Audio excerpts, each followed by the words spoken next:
हरे कृष्णा राधे राधे भक्तों, बहुत बहुत स्वागत है आप सभी का हमारे श्री राधे चैनल में। तो फ्रेंड्स, आज की जो वीडियो है वह इस टॉपिक पर है कि हम सूतक के समय अपने लड्डू गोपाल जी की सेवा पूजा कैसे करें। तो फ्रेंड्स, सूतक दो प्रकार के होते हैं। एक किसी का जब घर में जन्म हुआ हो किसी बच्चे का, और दूसरा जबकि किसी की मृत्यु हुई हो। और जब मृत्यु होती है तो कहीं कहीं पर उसको पातक भी कहा जाता है। तो सूतक और पातक में भगवान के मंदिर के पट बंद कर दिए जाते हैं और किसी भी प्रकार की पूजा पाठ, भगवान को भोग लगाना इत्यादि कोई भी सेवा नहीं दी जाती है। तो फ्रेंड देखिए, भगवान अशुद्ध नहीं होते, उस समय हमारा घर अशुद्ध होता है, हमारा इन्वायरमेंट अशुद्ध होता है, और यहाँ तक कि हमारी अपनी मानसिक स्थिति से भी शुद्ध नहीं होते हैं। उस समय जो भी घर का माहौल होता है उस समय में देवी देवताओं की पूजा करना वर्जित बताया गया है। लेकिन अब बात आती है हमारे छोटे से बाल गोपाल की, जिनकी हमें डेली स्नान कराते हैं, श्रृंगार करते हैं, भोग सेवा उनकी दिन भर की रहती है, रात्रि में शयन कराते हैं। तो ये सारी सेवाएं हम उनकी बंद कैसे कर दें। तो वो चाहे हमारे बाल गोपाल राधा रानी हो या फिर लड्डू गोपाल हो, ठीक है।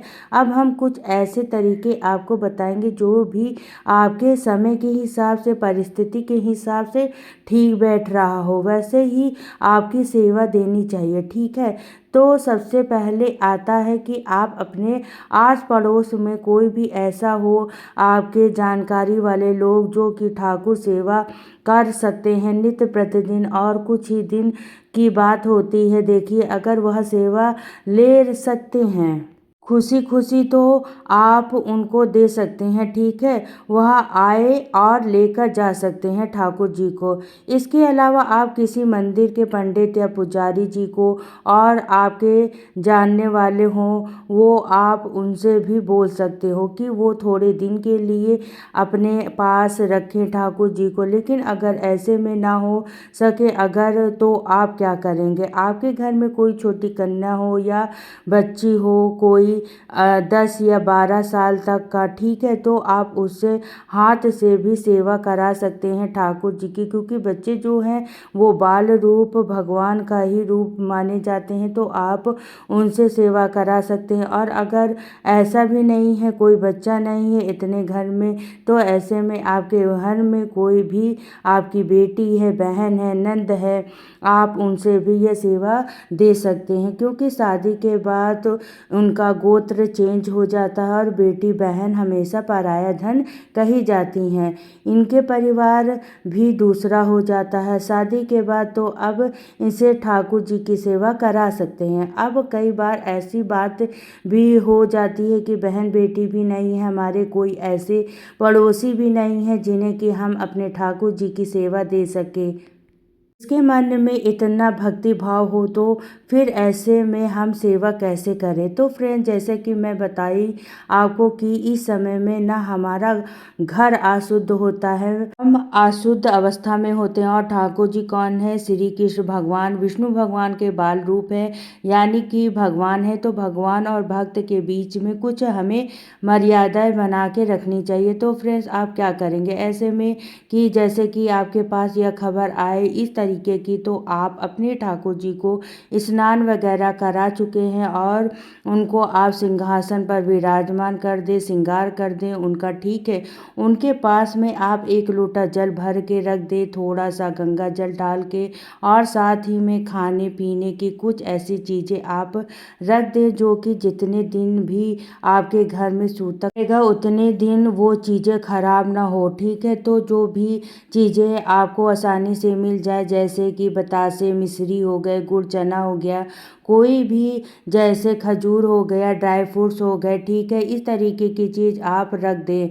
रामदाना रख दें, नमकीन रख दें, बिस्किट रख दें, और या फिर आप जो है कोई नमकीन पारे मठरी का पैकेट मंगा के रख सकते हैं, ठीक है। आप हाथ से, आपको भोग नहीं लगाना है, भगवान को स्पर्श नहीं करना है। आपको अब क्या करना है, आप जब सोने जाएं तो प्रभु को मानसिक रूप से सुलाएं कि आप जो भी अपने कान्हा जी का नाम रखा हो, आप उनको बोले कि अब आप आराम करें। सुबह जब आप उठें और अपने स्नान वगैरह करने के बाद मानसिक रूप से उन्हें फिर से सेवा दें, उन्हें उठाएं। ठाकुर जी आप अब उठिए, अब आपके स्नान का समय हो गया है और आपको भोग भी लगाना है। अब तो मानसिक रूप से आप उन्हें स्नान कराएं।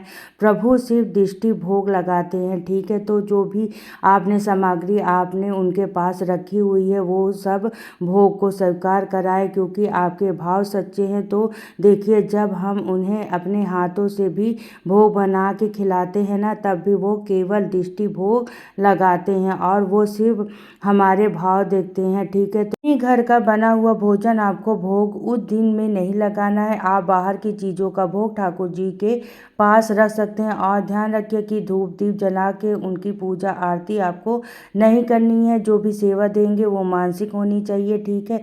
अगर आपके मन में सच्चे में ठाकुर जी के प्रति प्रेम होगा ना, तो प्रभु आपके मानसिक सेवा से भी बहुत प्रसन्न होंगे, क्योंकि कहते हैं मानसिक सेवा बहुत ही बड़ी सेवा बताई गई है। बस हमारे मन को अपने प्रभु के प्रति प्रेम होना चाहिए। और फ्रेंड देखिए, कहने के लिए तो पीरियड्स में भी ठाकुर जी की सेवा करते हैं कई जगहों पर, और सूता पातक का भी कोई विचार नहीं रखते हैं। तो देखिए, इस बारे में हम कुछ भी नहीं कहेंगे। उनकी अपनी श्रद्धा है, अपनी भक्ति है, लेकिन हम शास्त्रों के विरुद्ध नहीं जाना चाहते हैं। कुछ ही तीनों की ही बात होती है, तो ये नियम हमें ज़रूर से निभाने चाहिए। तो फ्रेंड्स, उम्मीद करती हूँ कि आज का वीडियो आपको पसंद आया होगा। वीडियो अच्छा लगे तो लाइक शेयर कमेंट जरूर करिएगा।